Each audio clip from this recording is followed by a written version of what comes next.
నమస్తే. హోపోనోపోనో అంటే ఏంటి? అదొక ancient Hawaiian healing prayer.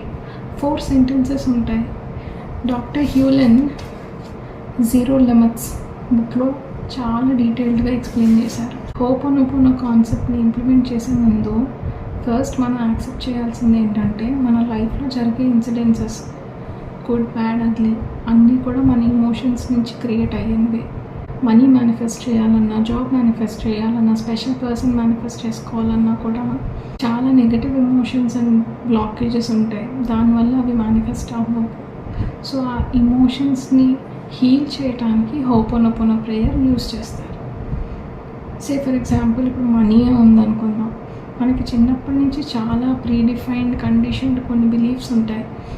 Money earn చేయాలంటే చాలా కష్టపడాలి, కష్టపడితే కానీ డబ్బులు రాదు, చెట్లకి డబ్బులు కాస్తాయా, ఆర్ మీరు మూవీస్లో చూస్తే చాలాసార్లు రిచ్ పర్సన్ అంటే ఏదో బ్యాడ్ పర్సన్ లాగా, పువర్ పర్సన్ అయితే గుడ్ పర్సన్ లాగా, రిచ్ పీపుల్ యారగెంట్గా ఉంటారు.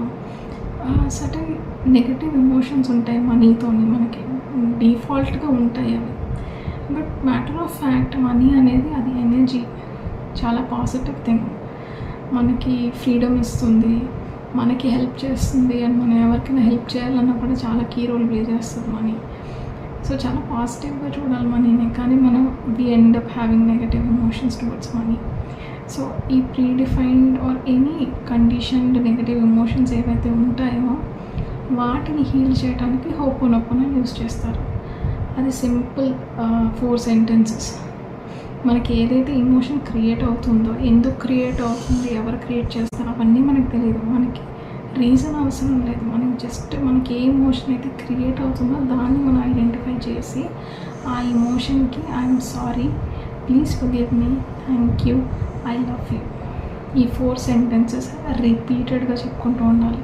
Till you feel better, till you feel ఆ నెగటివ్ ఎమోషన్, ఫ్రస్ట్రేషన్ కానివ్వండి, ఫియర్ కానివ్వండి, అన్హ్యాపీనెస్ కానివ్వండి, అవి తగ్గేంత వరకు ఈ 4 సెంటెన్సెస్ చెప్పుకుంటూ ఉండాలి.